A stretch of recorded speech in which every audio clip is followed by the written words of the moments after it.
That morning began like any other ordinary day. The sky was clear, and the people of New York City were breathing under what was believed to be the safest airspace on the planet. Meanwhile, on the other side, a man named Mohammed Atta called Bina's ship and said that the plan was ready. 4 targets. 4 flights had been selected: 11, 175, 77, and 93, at 7 a.m., Logan International Airport in Boston, United States. The leader, Mohammed Atta, along with his accomplice Abdulaziz al-Omari, had just arrived after taking Flight 5930 from Maine. There, they met 3 other terrorists, Walid al-Shari, Wael al-Shari, and Saddam al-Suqami. All 5 men passed through security screening without difficulty and boarded the aircraft posing as ordinary passengers, bringing the total number of people on board to 81. This was American Airlines Flight 11, a regularly scheduled flight from Boston to Los Angeles International Airport in California. The aircraft was a Boeing 767-200, operated by a crew of 11. The captain was John Oganowski, 50 years old. The first officer was Thomas McGinnis, 42, a former U.S. Navy fighter pilot. At 7:59 a.m., from runway 4R, the wide-body jet began its takeoff. At 8:29 p.m., while flying over central Massachusetts at an altitude of 26.000 feet, the pilots received instructions from Boston Air Traffic Control. More than 10 seconds later, ATC called again, instructing Flight 11 to climb to its cruising altitude of 35.000 feet. There was no response. Something had gone terribly wrong. At 8:13 a.m., from seat 8D in the business class cabin, Mohammed Atta signaled to his accomplices. They used weapons to restrain 3 people, injured 2 flight attendants, and fatally stabbed a male passenger named Daniel Lewin. They forced the flight attendants to open the cockpit door and stormed inside. In a sudden attack, Atta and al-Omari overpowered the captain and first officer, taking control of the aircraft. Outside the cockpit, the remaining 3 hijackers forced all passengers to the rear of the plane and threatened them with a bomb. At 8:16 a.m., just 2 minutes after the hijacking, the aircraft leveled off at 29.000 feet and soon veered off its assigned flight path. Sounds resembling screams began to be heard over the phone lines at Boston Center. Controllers sensed something was terribly wrong with Flight 11. By 8:21 a.m., the aircraft's Mode C transponder signal was shut off. At 8:23 a.m., repeated messages were sent. "Good morning. ATC is looking for you. 135.32. Please contact Boston Center as soon as possible." Radio contact and transponder signals were completely lost. Outside the cockpit, flight attendants Amy Sweeney and Betty Ong desperately tried to contact American Airlines. "This is Betty Ong, flight attendant on Flight 11. I think we're being hijacked. Some passengers or crew members may have been seriously injured. We can't get into the cockpit, the door is closed." At 8:38 p.m., the hijacker leader attempted to make an announcement to the passengers. Due to a mistake, the transmission was unintentionally broadcast to Boston Air Traffic Control instead. "No one is allowed to move. We are returning to the airport. Just stay calm. Everything will be fine." At 8:26 a.m., the aircraft accelerated and turned south. At 8:59 a.m., a second announcement was made. "We are returning to the airport. Do not attempt any foolish actions." At 8:37 a.m., Air Traffic Control contacted United Airlines Flight 175, which was flying the same route to California, carrying 56 passengers and 9 crew members. Flight 175 had been airborne for 23 minutes and was cruising steadily at 33.000 feet. Flight 175. "Do you see American Airlines Flight 11?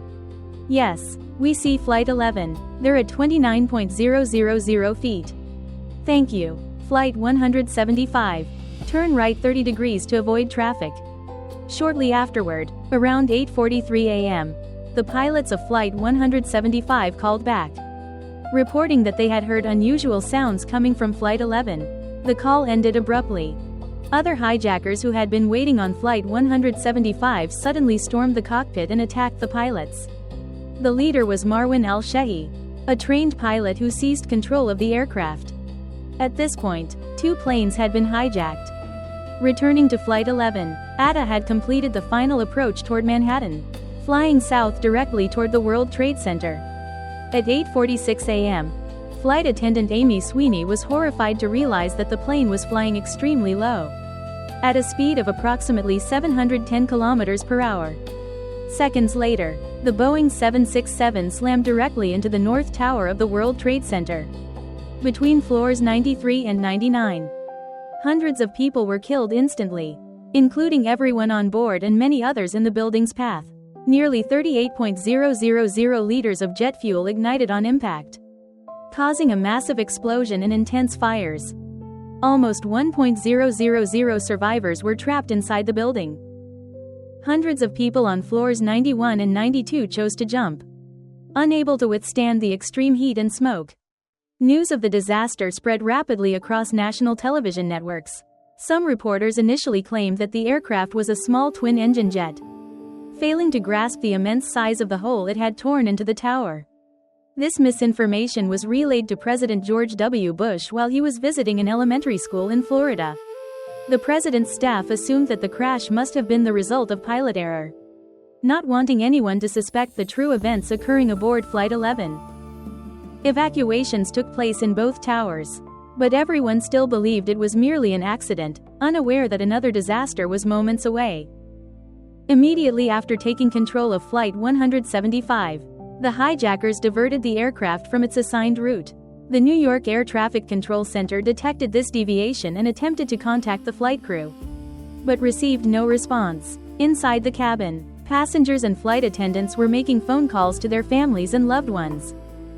At 8:52 a.m., a male flight attendant named Brian Sweeney called United Airlines maintenance office in San Francisco to report the hijacking. After 1 minute and 15 seconds, the call was cut off. The aircraft's communication system later received a message. "We have heard reports of an incident on your aircraft. Please verify that everything is normal." Realizing their actions had been exposed, the hijackers became increasingly frantic. The aircraft nearly collided mid-air with Delta Airlines Flight 2315. On the ground, air traffic controller Dave Battaglia attempted to instruct the aircraft to turn away, but the hijackers did not comply. Instead, Flight 175 continued accelerating directly toward Flight 2315. In the final moments, Flight 2315 banked sharply off course, narrowly avoiding a catastrophic collision. At 8:52 a.m., a male passenger named Peter Hansen called his father. Hansen was traveling with his wife and their 2-year-old daughter, the youngest passenger on board. "It's very bad, Dad. A stewardess was stabbed. They have knives and a bomb. Everyone is terrified. The plane is jerking. I think they're going to crash it into a building. Don't worry, Dad. If it happens, it'll be quick." At 8:58 a.m., Flight 175 passed over New Jersey at 28.500 feet, heading toward New York City. Within 5 minutes, the aircraft rapidly accelerated while its altitude dropped sharply. At exactly 9:03 a.m., traveling at over 800 kilometers per hour, the Boeing 767 slammed into the South Tower of the World Trade Center, striking between floors 77 and 85. A massive fireball erupted, and thick black smoke choked the sky. 2 large commercial airliners striking the Twin Towers triggered the collapse of all 7 buildings in the World Trade Center complex. America was shaken to its core. President George W. Bush addressed the nation from the Pentagon. "We have suffered a national tragedy. 2 passenger aircraft were hijacked and deliberately flown into the World Trade Center. This is clearly an act of terrorism against the United States." Following the 2 hijackings, American Airlines ordered a nationwide ground stop. Attempts by Indianapolis Air Traffic Control and airline dispatchers to contact Flight 77, which had taken off at 8:20 a.m. carrying 68 passengers and 6 crew members, were unsuccessful. By then, Flight 77 was also under the control of hijackers. The attackers were 5 Saudi Arabian men led by Hani Hanjour, who had obtained an FAA commercial pilot license in April 1999. They stormed the cockpit at 8:51 a.m. and seized control of the aircraft within 3 minutes. The hijackers redirected the aircraft near the vicinity of Pale County, Ohio. They turned off the transponder and activated autopilot. Moments later, they adjusted the heading eastbound toward Washington, D.C. Their target had changed, now they were heading for the Pentagon. Between 9:17 and 9:22 a.m., Hanjour made an announcement over the public address system, informing passengers that the plane had been hijacked and instructing them not to resist, claiming everyone would be released safely after a ransom was paid. At 9:29 a.m., Hanjour disengaged autopilot and began manually flying the aircraft, accelerating to 850 km per hour and descending rapidly. At 9:37 a.m., just 0.8 kilometers from the target, the Boeing 757 executed a 330-degree spiral turn clockwise, descending to only 670 meters. The hijacker pushed the throttles to maximum and crashed the aircraft into the western side of the Pentagon. All 64 people on board were killed instantly. Additionally, 125 people inside the Pentagon lost their lives. After the Pentagon attack, all U.S. airspace became a no-fly zone. However, one aircraft remained in the sky, disobeying orders. It was United Airlines Flight 93, a Boeing 757-200, the fourth aircraft in the terrorists' plan. Due to runway congestion, Flight 93 did not take off from Newark International Airport until 8:42 a.m., bound for San Francisco. It is believed that if the flight had been delayed just a few minutes longer, the next chapter of this tragedy might never have occurred. The aircraft carried 37 passengers, including 4 hijackers led by Ziad Jarrah. The cockpit was operated by 4 crew members, Captain Jason Dahl and First Officer Leroy Homer. At 9:03 a.m., as Flight 175 crashed into the South Tower, Flight 93 climbed to its cruising altitude of 35.000 feet. The crew received a warning from air traffic control. Beware of any intrusion into the cockpit. 2 aircraft have hit the World Trade Center. Unaware that hijackers were already on board, the captain continued the flight as normal. At 9:28 a.m., the terrorists stormed the cockpit. A violent struggle broke out. On the ground, controllers suddenly heard the first officer screaming, "Mayday! Mayday! Get out of here! Get out of here!" Hearing the distress calls, the West Coast Flight Coordinator immediately alerted the FAA Command Center in Herndon, Virginia. First Officer Homer was dragged into the cabin. Inside, the remaining hijackers forced all passengers to the rear of the aircraft to minimize interference from the passengers. At 9:31 a.m., Jarrah activated the public address system and made a fabricated announcement. "Ladies and gentlemen, this is the captain. Please remain seated. We have a bomb on board." Once again, the hijacker had mistakenly pressed the wrong button, transmitting his words directly to air traffic controllers on the ground. At 9:39 a.m., just 2 minutes after Flight 77 struck the Pentagon, Jarrah continued announcing that the aircraft would return to the airport. By then, the hijackers' brutal plan was fully exposed. News of the attacks on the World Trade Center had reached the flight attendants and passengers. They realized they were going to die, and that countless people on the ground were also facing certain death. In total, more than 37 phone calls were made from the aircraft. A silent vote took place. The group of passengers and crew members agreed that they must retake control of the plane and prevent the hijackers from reaching their target. At 9:52 a.m., a rallying cry echoed. "Are you ready? Okay, let's roll." They used a beverage cart as a battering ram and began attacking the hijackers. A fierce struggle erupted. Seeing the situation deteriorate, Jarrah maneuvered the aircraft violently to shake off the attackers. The plane rocked uncontrollably as he attempted to turn toward Washington, D.C., sending the aircraft into instability. It sped forward at nearly 906 km per hour. At 10:01 a.m., upon hearing that 2 of his fellow hijackers had been killed, Jarrah muttered a prayer under his breath. He then made his decision: he would crash the plane. At 10:17 a.m., the passengers appeared to breach the cockpit. At 10:33 a.m., the hijacker screamed frantically in Arabic. Finally, he pushed the control column forward, sending the aircraft plunging downward. At 10:06 a.m., United Airlines Flight 93 crashed into an empty field in Stony Creek Township, Pennsylvania. All 44 people on board were killed. The attacks of September 11 claimed 2.996 lives and injured more than 6,000 others. Only later did investigators discover that the intended target of Flight 93 was the U.S. Capitol building in Washington, D.C. If not for the heroic sacrifice of the passengers, the death toll on that day would have been far higher. For more than 2 decades, the media worldwide has spilled countless pages analyzing the haunting events of September 11. Yet even now, a persistent question remains. Was 9/11 used as a legal pretext for the United States to launch the Iraq War 2 years later? Some theories claim the attacks were deliberately allowed to happen or even orchestrated as a government deception. According to a 2006 public poll, more than 1/3 of Americans suspected that federal officials either assisted the terrorists or deliberately failed to stop them, giving the USA justification to wage war in the Middle East. Several pieces of evidence are often cited.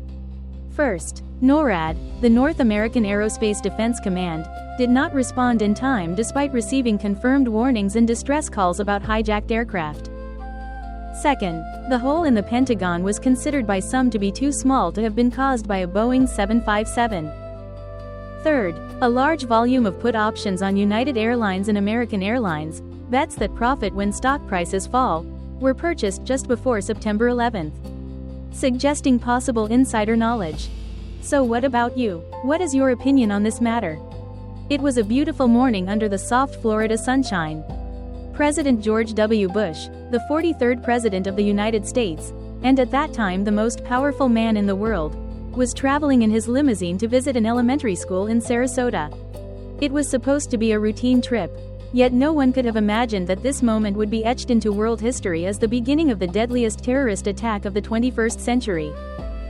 At 8:46 a.m., while the president was talking to a group of schoolchildren, White House Chief of Staff Andrew Card leaned in and whispered a horrifying message into his ear.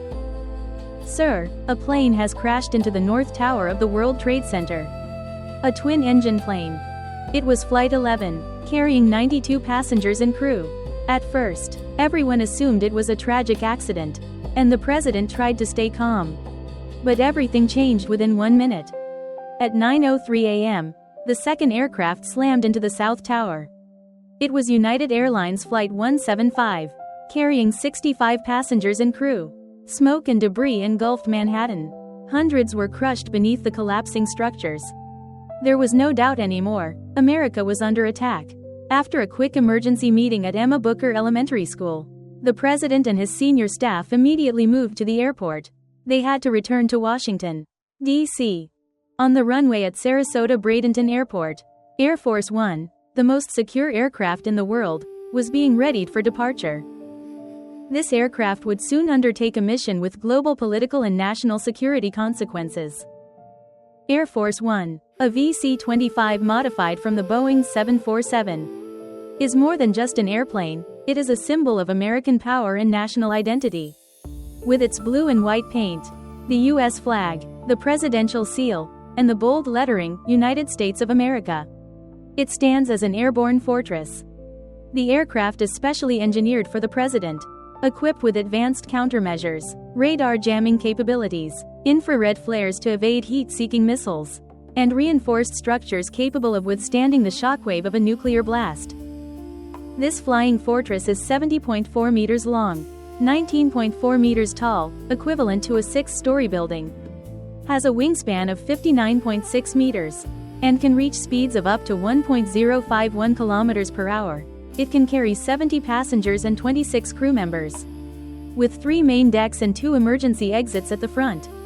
The middle deck, where the president and senior staff operate, includes a private bedroom, bathroom, gym, conference room. The lowest deck is used for cargo storage, while the upper deck is reserved for communication and operational equipment. The communication system on Air Force One is extremely advanced and absolutely secure, allowing the President of the United States to carry out normal duties even while flying at an altitude of 13 kilometers. The aircraft contains 87 different telephone lines, including 28 top-secret encrypted lines. The interior of the aircraft is often compared to a 5-star hotel, fully equipped with all amenities, including a kitchen capable of serving 100 meals at once. Medically, the aircraft functions like a miniature hospital, outfitted with all necessary emergency equipment, a private doctor on duty 24/7, and a fully stocked medical room. According to estimates, Air Force One is the most expensive government aircraft in the world to operate, costing approximately $200 per flight hour. Each time Air Force One takes off, it is considered a military operation. When not in use, it is stationed at Andrews Air Force Base in Maryland, not far from the White House. For this reason, it is also known as the Flying White House or the Airborne Oval Office.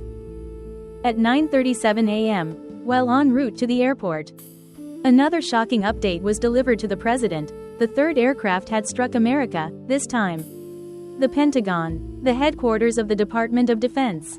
A section of the building collapsed and erupted into flames. President Bush immediately authorized the military to shoot down any aircraft posing a threat to Washington. A nationwide no-fly order was issued. All airports were shut down. Thousands of flights were forced into emergency landings. Security at Sarasota-Bradenton Airport was tightened to an unprecedented level. The Secret Service surrounded the area with automatic weapons, inspecting every individual preparing to board Air Force One, regardless of who they were, including the president, senior White House officials, security personnel, or journalists. At 9:55 a.m., after all preparations were complete, Air Force One finally received clearance for takeoff. The aircraft was commanded by Captain Mark T. Tillman, 44 years old, a pilot highly trusted by the president for his exceptional abilities and zero-fail work philosophy. As the aircraft began rolling down the runway, the Secret Service received an alarming report. A man allegedly armed with a surface-to-air missile was spotted at the end of the runway. Facing imminent danger, Captain Tillman reacted instantly. Instead of taking off in the planned direction, he ordered a full 180-degree turn and launched the aircraft in the opposite direction. The Boeing 747 climbed almost vertically at high speed, leaving those inside breathless, as if riding a massive roller coaster. By 9:59 a.m., the president's aircraft was safely airborne. The supposed attacker at the runway's end was later identified. He was merely a journalist holding a camera. Due to the urgency of the situation, no fighter escort had yet been deployed to protect the most important aircraft in America. At that moment, Air Force One was both the safest place in the world and the most dangerous. Meanwhile, another hijacked aircraft remained in the sky. It was United Airlines Flight 93, carrying 44 passengers and crew. 2 F-16 fighters were dispatched to intercept it but failed. According to radar signals, it was heading straight for the White House. The executive mansion was evacuated immediately. Vice President Dick Cheney and several senior officials were rushed into an underground Cold War bunker. Back aboard the president's aircraft, the original plan was to return directly to Andrews Air Force Base near Washington, D.C., but that plan was quickly abandoned. While cruising at 30.000 feet, Air Traffic Control contacted the crew to report an unidentified aircraft trailing them from behind. To avoid any potential threat, Captain Tillman diverted Air Force One westward, flying over the Gulf of Mexico, an area surrounded by numerous military bases. While Air Force One was en route over the Gulf, an anonymous message was received at the White House. Andrew is next. Andrew was the code name for Air Force One, implying the aircraft itself could be the next target. Although equipped with defensive technologies, the Boeing 747 could not protect itself against a direct mid-air collision. The Secret Service concluded it would be far too dangerous to return the president to Washington. Uncertain whether the threat came from the sky or someone on board, Colonel Truman and Master Sergeant Will Chandler, the director of security, ordered guards to take positions near the cockpit. Agents were stationed at the aircraft's midsection to prevent anyone from approaching the president's office. Chandler also ordered a full sweep of the aircraft to search for potential bombs or weapons. At 10:03 a.m., United Airlines Flight 93 crashed into a field in Pennsylvania. The passengers had fought the hijackers until their final breath. After tightening all security measures, Colonel Truman ordered Air Force One to climb to 45.000 feet, the maximum altitude a Boeing 747 can reach, to protect the president and senior staff from potential attacks. However, this introduced a new problem. Air Force One began experiencing communication failures. Radio signals dropped, emails became inaccessible, and the president could no longer receive live television updates. 80 kilometers off the coast of Louisiana, at an altitude where almost no civilian aircraft could reach, Air Force One encountered its second threat. Ground controllers in Houston reported 2 unidentified aircraft approaching rapidly. "This is it. This is how we get attacked," someone said. The pilots activated all defensive systems and accelerated, but the mysterious aircraft continued to close in. Only when they reached visual range did the crew realize what they were: F-16 fighter jets. They had been scrambled earlier that morning from a National Guard unit in Houston to escort and protect the president's aircraft. With fighter protection finally secured, President Bush firmly insisted on returning to Washington, D.C. The capital was under threat, and no matter how dangerous the situation was, the president did not want to appear as if he were hiding. He wanted to speak to the American people, to show them he was still doing his job. But this request was immediately denied by the Secret Service. They needed to ensure the absolute safety of Air Force One. The president's office aboard the aircraft became more tense than ever. No one, not the officials nor the journalists on board, knew where they were going next, returning to Washington or heading somewhere else. At that moment, a White House staff member entered and announced that the aircraft was running low on fuel. Because of the rushed takeoff, Air Force One no longer had enough fuel to remain airborne. The crew proposed landing at Barksdale Air Force Base, approximately 45 minutes away. With the president's approval, Air Force One changed course toward Barksdale AFB in Louisiana. At 10:28 a.m., radio communication was restored. Everyone aboard would never forget what they saw on the screens: a massive cloud of concrete dust engulfing miles of Manhattan. Nearly 2.800 people had been killed in the initial attacks, and hundreds more were injured. Under fighter escort, at 11:45 a.m., Air Force One landed safely. The president was immediately transported in an armored vehicle to a heavily secured command facility equipped with advanced communications technology. Half of the journalists and White House staff were ordered to disembark. To keep Air Force One airborne for another 14 hours, the crew requested 68.000 liters of fuel, taken from emergency reserves normally used for bomber aircraft. By 1:38 p.m., the tanks were full, and Air Force One took off again for Washington, D.C., escorted by 3 F-16 fighter jets. Strangely, instead of turning east toward Washington, the aircraft veered north over the Midwest region of the United States. At 1:44 p.m., the Pentagon deployed 5 warships and 2 destroyers along the East Coast to strengthen the air defense shield for both New York and Washington.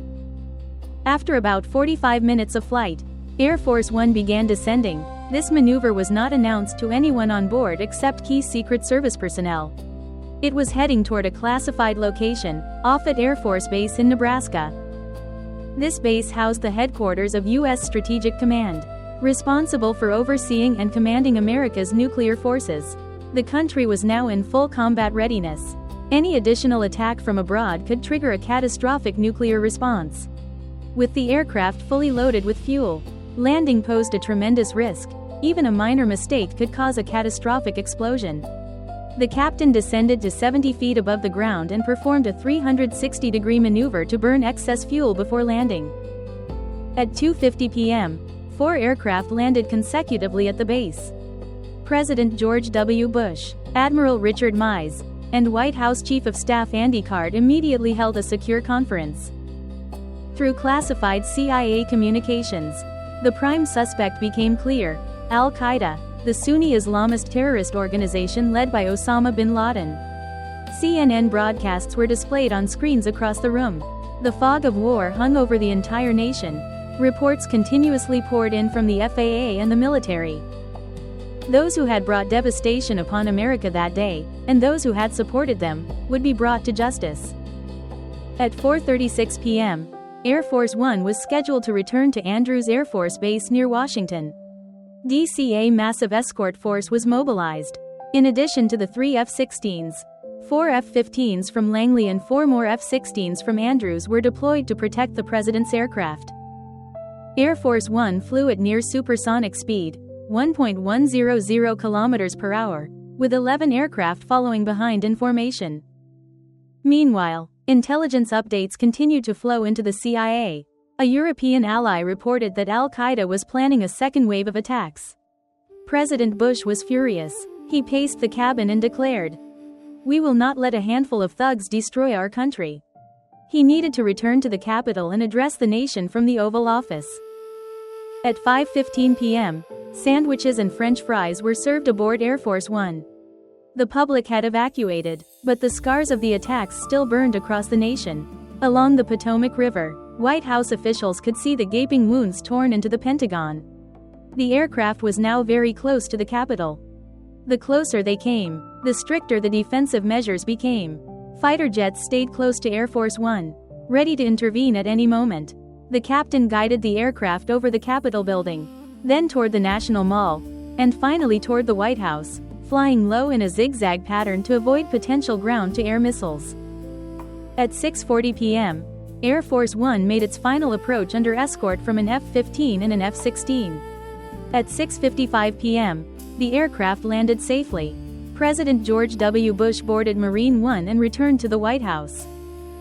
There, he addressed the nation from the Oval Office and convened the National Security Council to begin planning the operation to eliminate Osama bin Laden, marking the beginning of America's long and costly war on terror.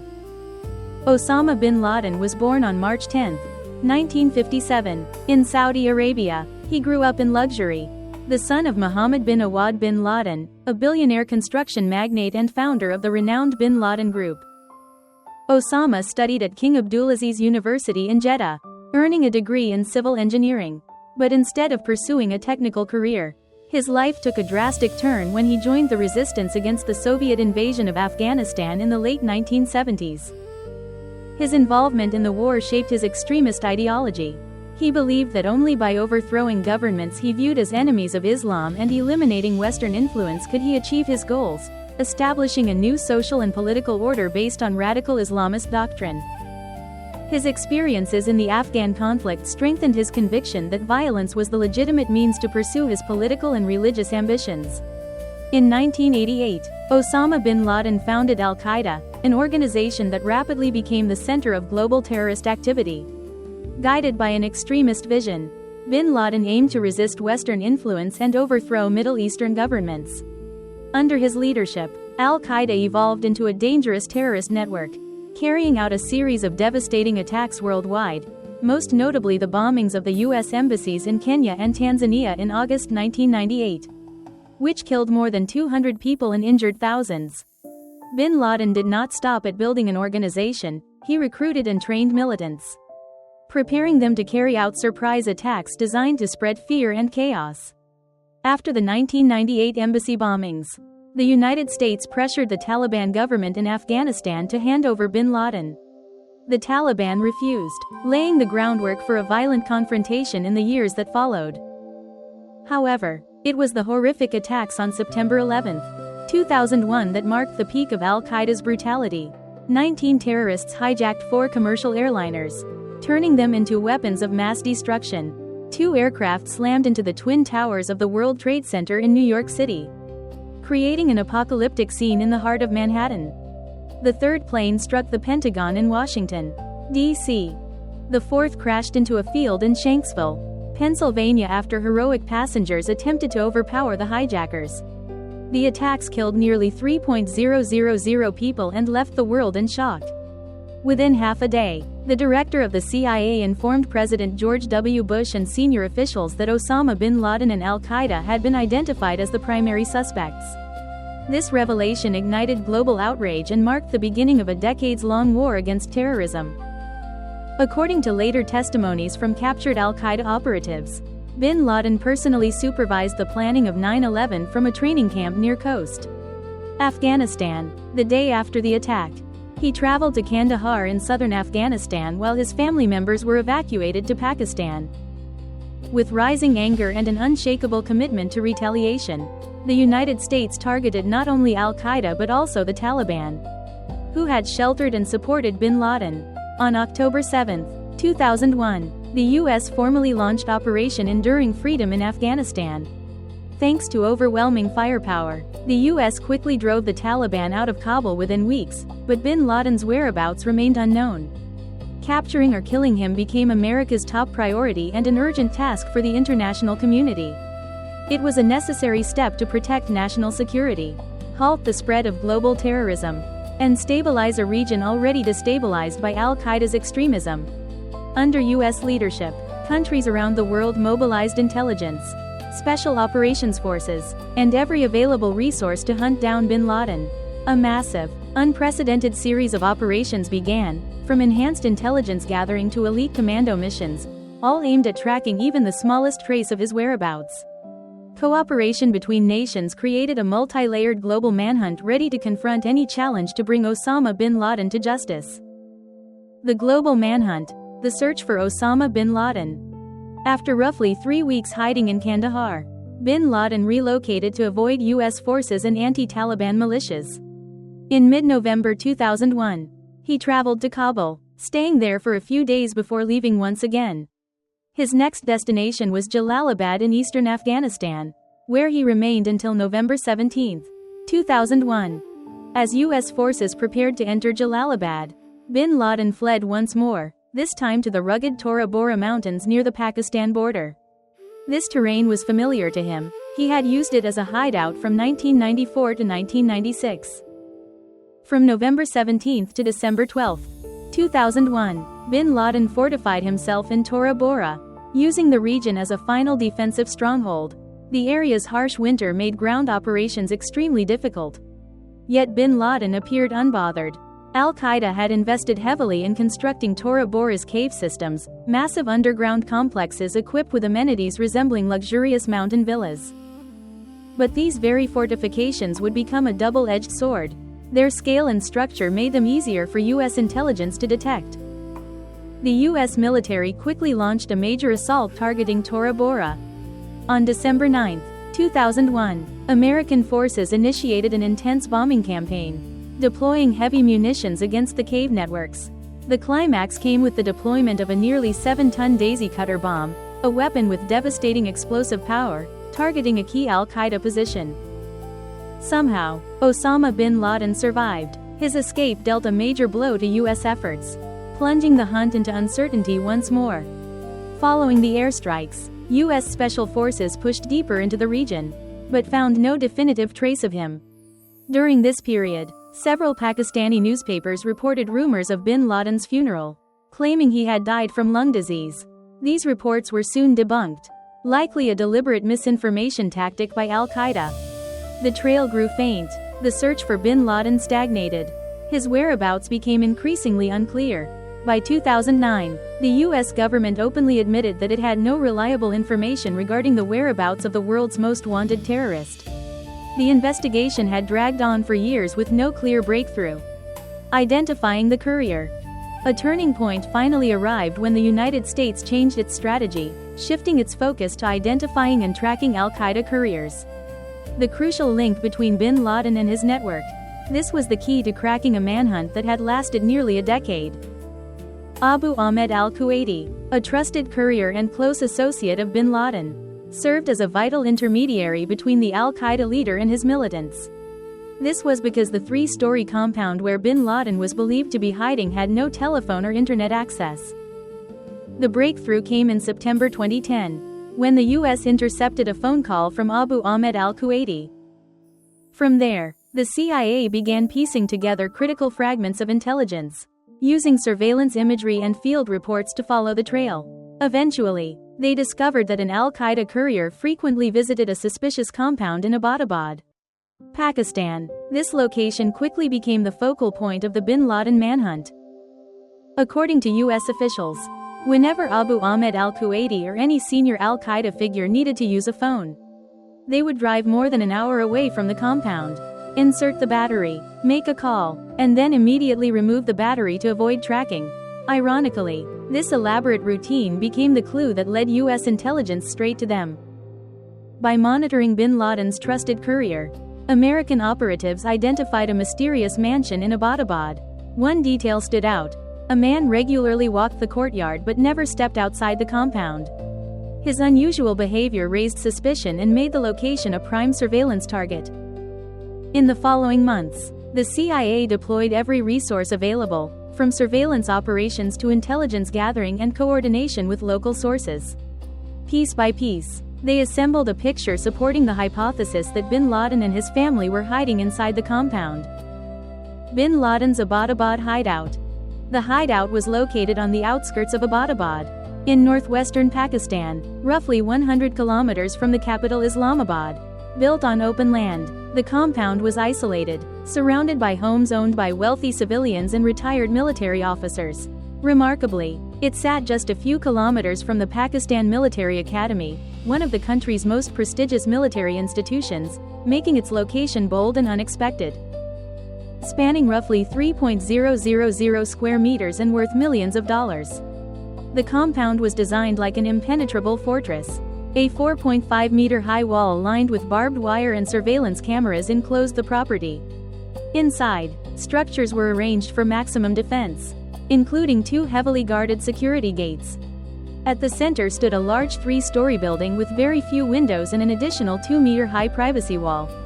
Most notably, the compound had no phone or internet connections, a deliberate measure to avoid electronic surveillance. The residents inside were also unusually cautious, burning their own trash within the compound instead of disposing it publicly like their neighbors. Google Earth Maps showed that the compound did not exist in 2001 but appeared on satellite imagery by 2005. Indeed, the most dangerous place had become the safest place. Abbottabad was a bold choice by bin Laden. The fortified design and meticulous precautions allowed him to remain hidden for years. Even with the NSA and the National Geospatial Intelligence Agency deploying every tool at their disposal, it still took nearly a decade after 9/11 to locate his hideout. It was a risky but remarkably effective deception, perhaps the greatest trick he ever pulled. But now, the final veil had been lifted, and the plan to capture Osama bin Laden officially moved into action. Operation Neptune Spear. To prepare for the raid, the U.S. National Counterterrorism Center used drone-gathered intelligence to create a detailed 3D map of the Abbottabad compound. This included the compound's layout and daily activity patterns inside, which served as the blueprint for building full-scale training models for the elite assault team. The mission to storm bin Laden's hideout was named Operation Neptune Spear, inspired by the trident symbol on the U.S. Navy Special Warfare insignia. The hunt for bin Laden entered its decisive phase in September 2010, when U.S. intelligence confirmed that the Abbottabad compound was likely his residence. President Barack Obama convened his first meeting with national security advisors on March 14, 2011, to discuss possible courses of action. Over the next 6 weeks, he held 4 additional meetings to evaluate various scenarios, including bombing the compound with a B-2 Spirit stealth bomber, deploying drones, or conducting a joint raid with Pakistan. However, these options were dismissed due to risks of civilian casualties, limited tactical advantages, and concerns about compromised intelligence. Ultimately, the direct assault by U.S. Navy SEALs was chosen, despite its challenges, including extended preparation time and the need for intricate training. Beginning March 22, 2011, the U.S. Navy's Elite Special Warfare Development Group, commonly known as SEAL Team 6, began training for the mission. Operating under maximum secrecy, they were initially unaware of the mission's true target. Training took place at multiple U.S. facilities, and a full-scale replica of the compound was built at Bagram Air Base in Afghanistan. Throughout April, detailed rehearsals were conducted with 24 SEAL operators to ensure absolute mastery of every possible scenario. On April 24, President Barack Obama issued the final order to proceed with the mission. But the operation was delayed by 1 day due to bad weather. To preserve the element of surprise, the mission was kept absolutely secret, and the Pakistani government was not informed beforehand. This raid marked a major turning point in ending the decade-long manhunt that began after the September 11 attacks. In the early morning of May 2, 2011, local time, after months of preparation and intense surveillance, the operation to kill Osama bin Laden was officially launched. With intelligence reports and satellite imagery, the United States confirmed the height and complexion of a man who regularly appeared inside the 3-story compound in Abbottabad. Although there were no clear facial images, the data was sufficient to conclude that the target was Osama bin Laden. With favorable weather, clear moonlight and temperatures around 32 degrees Celsius. The mission received final approval from President Obama and was overseen by CIA Director Leon Panetta. 24 Navy SEALs from the Naval Special Warfare Development Group were assigned to the mission. Supported by a total of 79 personnel, including backup forces and a military working dog. They were transported by 2 modified Black Hawk helicopters operated by the 160th Special Operations Aviation Regiment, with 2 CH-47 Chinooks serving as backup. To avoid detection by Pakistani radar, the helicopters flew low, hugging the mountainous terrain under faint moonlight. Around 1 a.m. local time, the SEALs reached the compound. One Black Hawk experienced a loss of lift and crashed during its attempt to hover near the outer wall, forcing an emergency landing. However, the assault team quickly recovered, breaching the walls with explosives and entering the compound. The engagement began with firefights inside the guest house and second floor, where courier Abu Ahmed al-Kuwaiti and his wife were killed. On the second and third floors, the SEALs secured more rooms and finally encountered bin Laden himself. Osama bin Laden was shot and killed in a confrontation that lasted only a few seconds. He was unarmed at the time, though an AK-47 and a Makarov pistol were found in his room. Bin Laden was killed by 2 shots using the double tap technique, one to the chest and one to the head, ending the life of al-Qaeda's leader. In total, besides bin Laden, 3 other men and 1 woman were also killed during the operation. Bin Laden's adult son Khalid, courier Abu Ahmed al-Kuwaiti, a relative of the courier, and al-Kuwaiti's wife all died. Bin Laden's 5th wife, Amal Ahmed Abdul Fattah, was shot in the leg while trying to shield him. His 12-year-old daughter witnessed her father being killed. After eliminating the target, the SEALs left the surviving residents, 3 wives, at least 3 of bin Laden's children, and other family members, for Pakistani authorities to handle. The operation lasted roughly 40 minutes and ended in decisive success. The nearly decade-long pursuit of the world's most notorious terrorist was finally brought to a close. Bin Laden's body was flown from Pakistan to Afghanistan by helicopter, where forensic specialists conducted examinations to confirm his identity. DNA samples matched those of several bin Laden family members, definitively verifying that the U.S. had killed the man it had hunted for almost 10 years.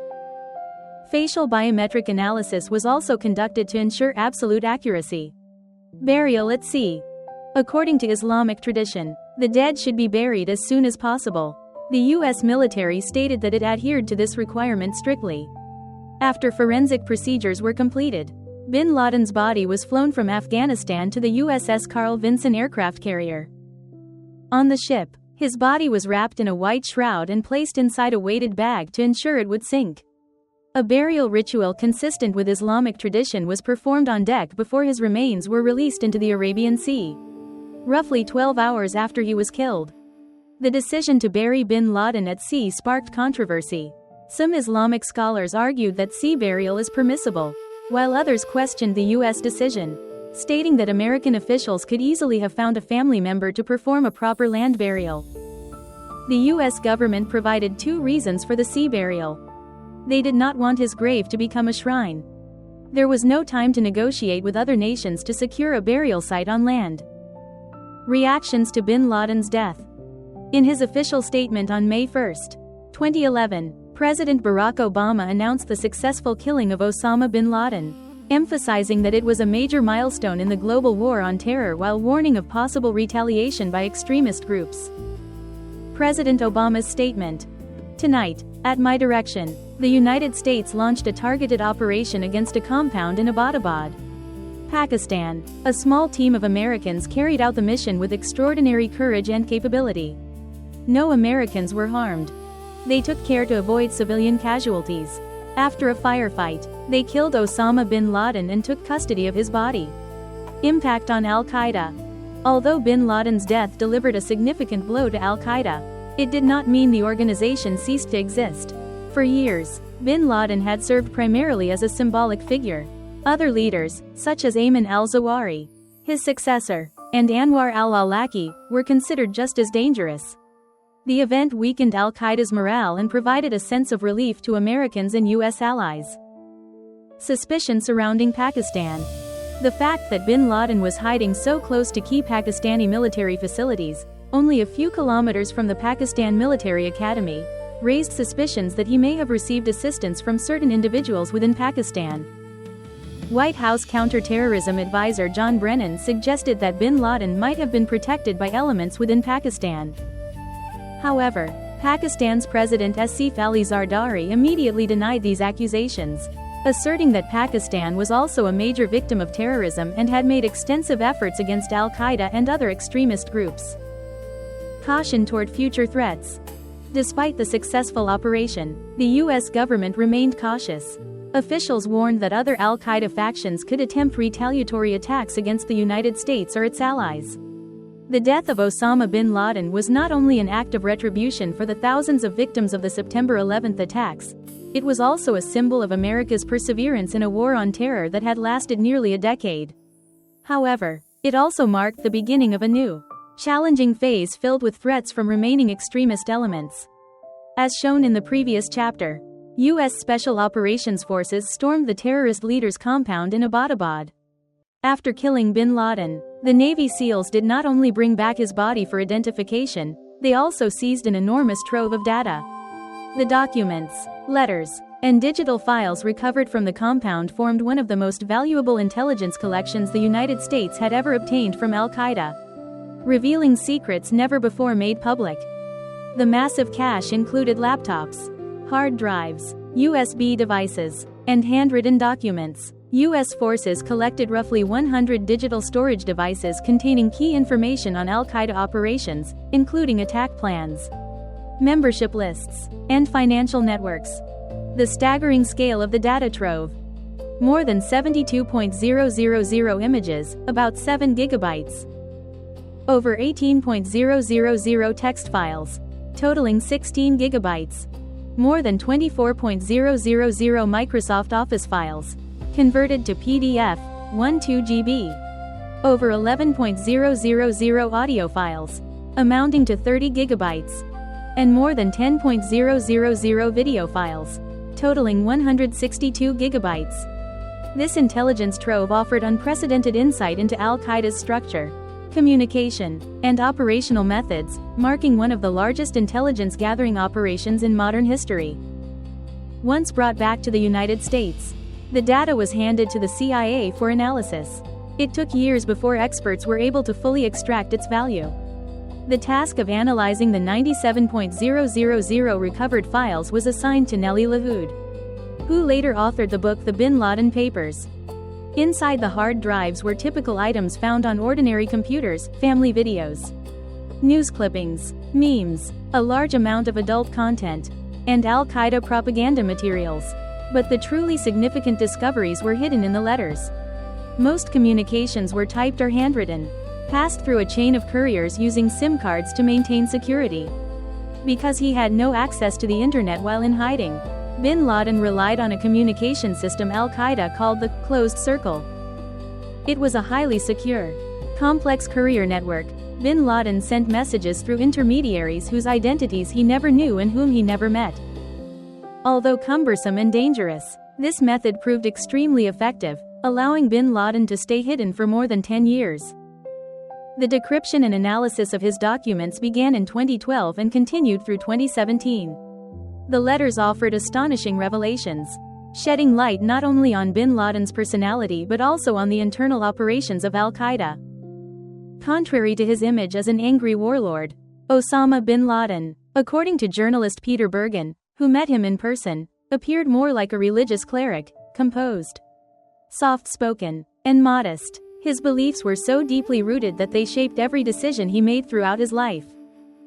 In the 1980s, bin Laden traveled from Saudi Arabia to eastern Afghanistan to support the Mujahideen against the Soviet Union in what he saw as a holy war. He financed the construction of cave complexes and recruited fighters. After the Soviets withdrew, bin Laden believed his efforts were crucial in the victory, and the Afghan Jihad inspired him to form al-Qaeda, meaning the base, an organization designed to wage global jihad. Notably, during that time, bin Laden and the United States were on the same side, both supporting the Mujahideen against Soviet forces. However, by 2001, bin Laden found himself fleeing the very mountains he once considered sacred. As the United States bombed Tora Bora, pushing al-Qaeda into desperation.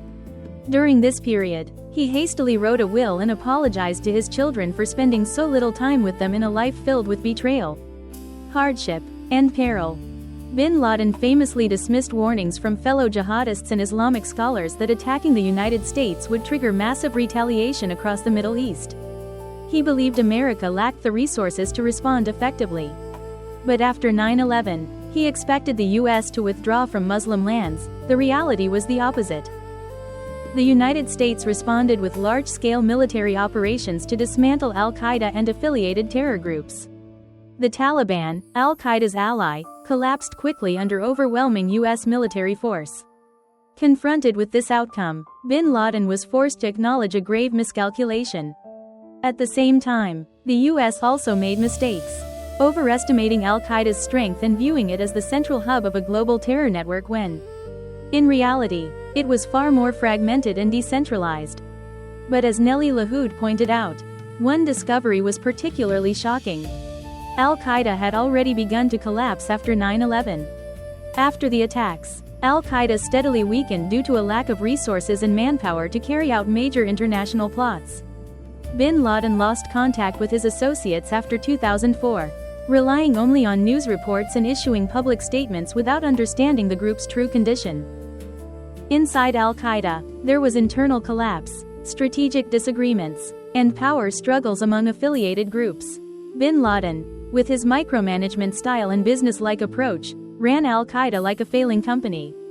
Concerned about branding, public relations scandals, and internal disputes, many affiliate groups shifted toward local targets, launching small-scale attacks that killed numerous Muslim civilians, which deeply disappointed bin Laden.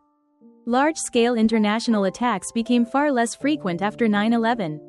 In 2002, al-Qaeda carried out 2 terrorist attacks in Mombasa, Kenya, targeting Israeli-linked locations. According to Nellie Lahoud, by this time many of bin Laden's top commanders and close associates had been killed or forced into hiding. He had not communicated with his al-Qaeda associates for nearly 3 years as he fled intense U.S. pursuit. By 2004, he resumed contact with al-Qaeda through letters sent to surviving members, outlining his new plans to strike the United States again. Fortunately, he was never able to carry out these plans. His letters revealed that al-Qaeda had been shattered by the war. A letter sent to bin Laden from a young associate in Tawfiq, who was overseeing al-Qaeda's military operations in Afghanistan and Pakistan, described the organization's growing helplessness amid deterioration and defeat. Before America, Muslims have been humiliated and dishonored. Our lands have been torn apart, they have seized our resources. Indeed, at that time, al-Qaeda was suffering a severe financial crisis. By 2005, Osama bin Laden was living behind walls more than 5 meters high inside the Abbottabad compound, which he shared with several wives, children, and grandchildren, all of whom appeared in footage recovered during the 2011 raid. Not a cave, not a mountain, the world's most wanted terrorist chose a fortified residential compound on the outskirts of Abbottabad. 16 people lived inside the compound, 9 of them children. From the footage and handwritten letters, we gain insight into their daily routines, and it is astonishing to learn that the children often visited him in the evenings to listen to stories. Bin Laden would reward them after they recited poems. It is shocking how much these details reveal about the man we thought we already understood. When journalists interviewed neighbors, one woman expressed her disbelief that the quiet man living next door was in fact the world's most wanted terrorist. She never imagined Osama bin Laden was the mysterious figure behind those walls. To the residents, the property simply appeared to belong to a private, reclusive family. Indeed, the bin Laden household tried hard not to attract attention. In one letter, bin Laden describes their daily needs. We bake bread and grains in large quantities. Our regular shopping includes fruits and vegetables. In one recovered clip, bin Laden's 22-year-old son proudly shows the home's peaceful garden. Most errands were done by trusted bodyguards, and no one left the compound unless absolutely necessary. The children were rarely taken to doctors, only for toothaches or broken bones. Despite being a mass murderer who terrified the world, to his grandchildren he was a gentle, affectionate grandfather, rewarding them when they memorized lessons or scored well in tests. The hard drives contained large amounts of memes, Japanese anime, adult content, and Western media.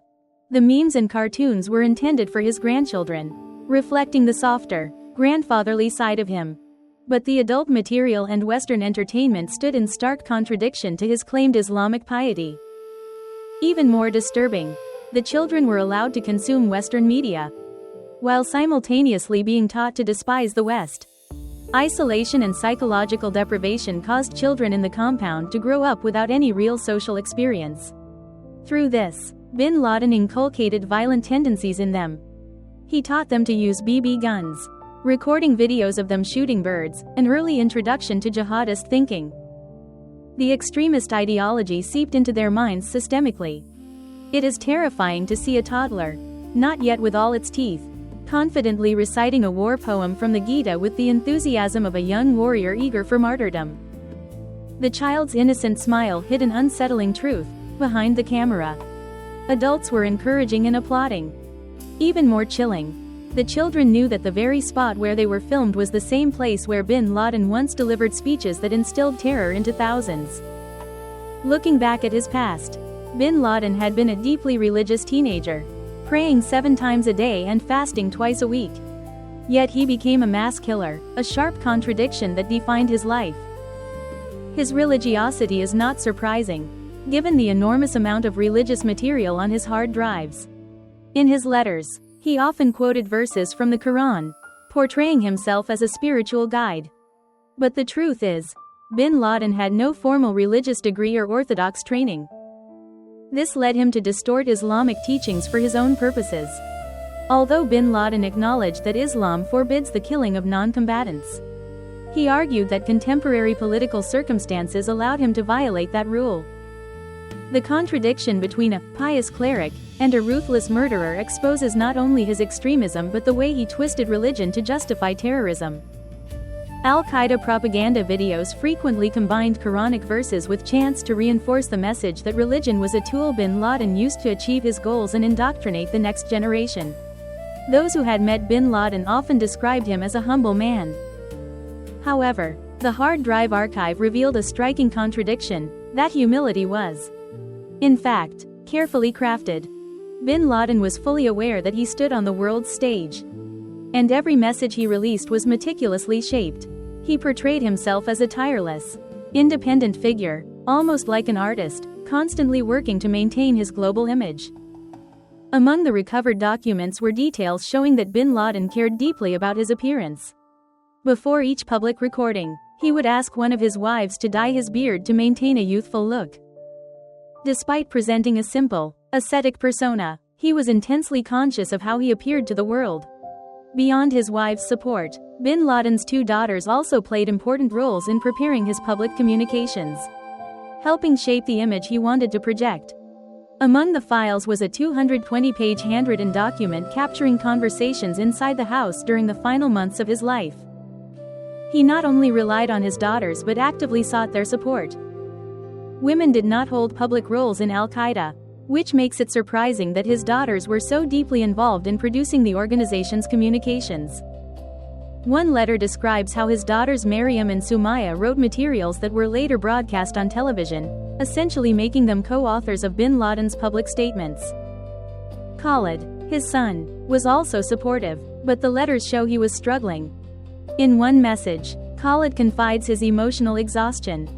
"I am truly drained by our circumstances. My abilities feel reduced by 50% due to the constant pressure from your security situation. It overshadows every part of our lives." The letters suggest he was depressed, something bin Laden likely never realized. Khalid also struggled with filming his father. Letters sent to the jihadist media outlet as Sahab note that the footage he recorded was of poor quality. One video was even criticized publicly, with some outlets questioning whether it was fake. In the end, the secret that bin Laden spent years trying to bury was undone by the very communication network he believed was foolproof. Since 2003, the CIA had patiently tracked couriers, the only thread connecting him to the outside world. It wasn't a loud manhunt, it was a long, quiet game of patience and strategy. When the final trail led to Abbottabad, the place he believed was the safest, it instead became the final stop of his life. The handwritten letters, the trusted couriers, and his own arrogance all converged into an unavoidable conclusion, closing one of the darkest chapters of modern history.